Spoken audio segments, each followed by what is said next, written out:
How many of you know people who moan and groan and complain about life all the time, all right? They might moan and groan about their job. I'm sick of this job. I'm sick of you. And they just moan and groan and complain all the time and never do anything about it. They haven't got to the point where they're sick and tired of being sick and tired. They just have enough energy to complain about it, and they consider that, in fact, they believe that that's equivalent to doing something about it, just complaining.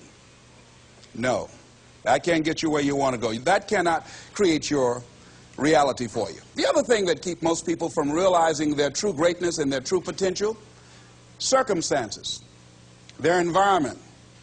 There are many people who believe because of where they're born, because of the area where they are in life and where they find themselves, that's all they know.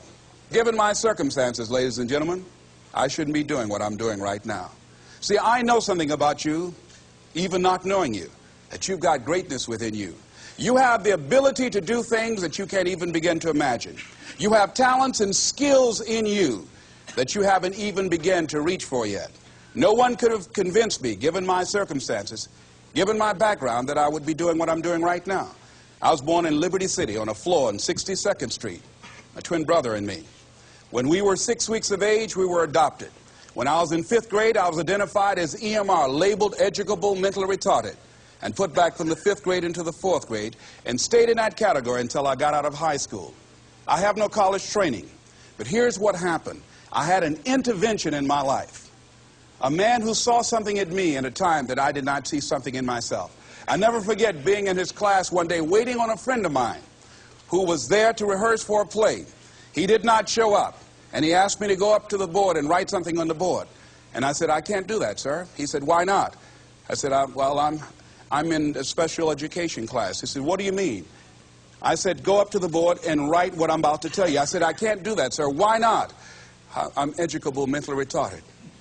And he came from behind his desk. He said, don't ever say that again. Someone's opinion of you does not have to become your reality.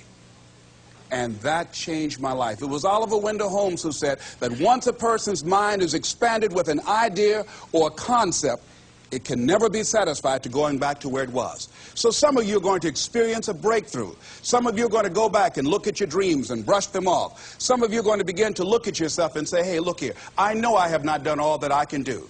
Whatever goal that you have in mind, I want that to be a goal that will challenge you, something that will make you stretch. It was Osborne who said, unless you attempt to do something beyond that which you've already mastered, you will never grow. What is it that you looked at some point in time and you decided that you couldn't do it, that you talk yourself out of it? Whatever it is, bring it back out there. How you're going to do it, that will come to you in due time. So you don't get in life what you want, ladies and gentlemen. You get in life what you are, not what you want. And see, the good news is that we can always become more by working to develop ourselves. So the first process of making this your decade, you've got to begin to take a look at your life and look at where are you right now? What are your strengths? What are your weaknesses? What gives your life a sense of fulfillment, a sense of joy? What does a full, rich life means to you? What is it that you could love doing 7 days a week that'll bring a smile to your face? Think about that. In all the areas of your life, your professional life, your personal life, your family life, your spiritual life, what is it that you'd like to have? Once you begin to determine that, that takes you to the next step.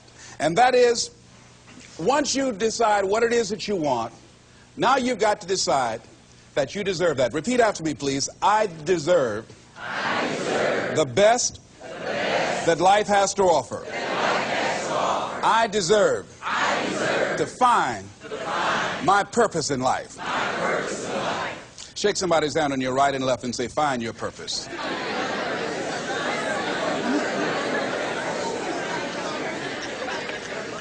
Do you know by actively pursuing your purpose, it could perhaps extend your life?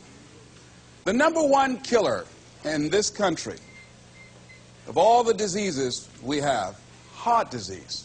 That's the #1 killer. And if you ask most people, when is it that the majority of people have their first major heart attack?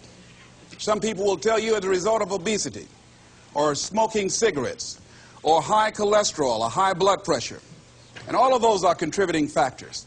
However, the truth of the matter is that most people don't realize that the majority of people suffer their first major heart attack on Monday morning between 8 a.m. and 9 a.m.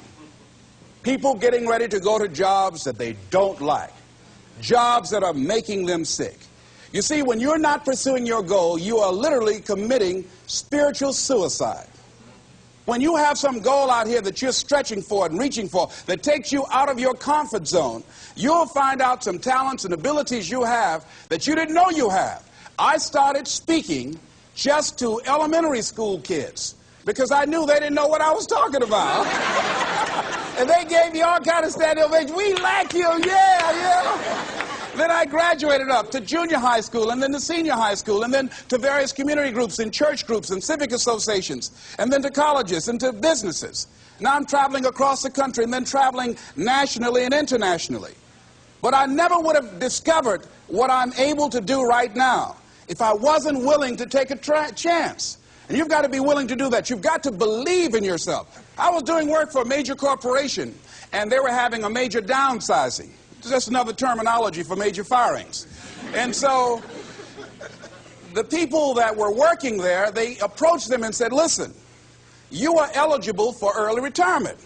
We will give you a buyout package of $300,000 if you take it within this time frame. However, after this time frame, when we have the downsizing, you might be among the people cut and you will lose all benefits that we're talking about right now, and the most you can get is 2 weeks severance pay. Ladies and gentlemen, only 50% of the people that were eligible took this. Let me tell you something. If I'd been there, I'd have gone to ask for your check. Listen, Marvin told me to get his check. He's home with his mama.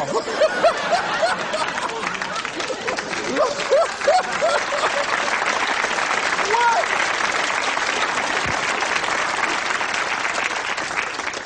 I would have taken that money so quick and had other people checks. They said, Les got your check. See, ladies and gentlemen, life is too short trying to play it safe. It's too short and unpredictable, being miserable. It's too short for that. Here's the thing. There's no safe position in life. Let me tell you why. It's a quiet secret that most people don't realize. You can't get out of life alive. Hello, you can't get out of life alive. So there's no safe position. You can die in the bleachers or you can die on the field. You might as well come out on the field and have a good time, right?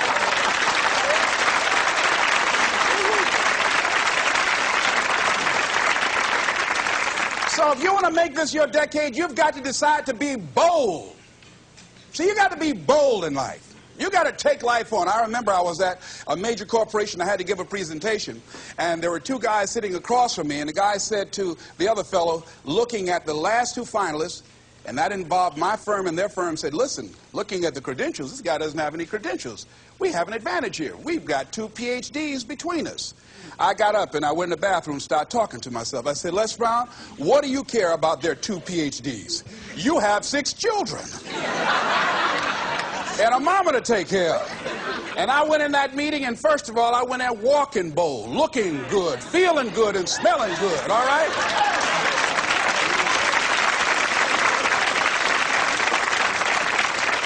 And I sat across that table, and we started negotiating, and I operated in a spirit of absolute certainty. I looked at them as if the only reason that they were born was to give me that contract. They survived 1 out of 9 million sperms to carry out this transaction. And I got the contract. Hello.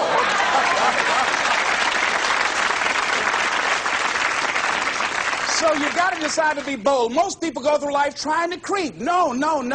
Trying to be casual about it. No. You go through life being casual, you'll end up a casualty. No. You've got to be bold in life. You've got to take life on. Now here's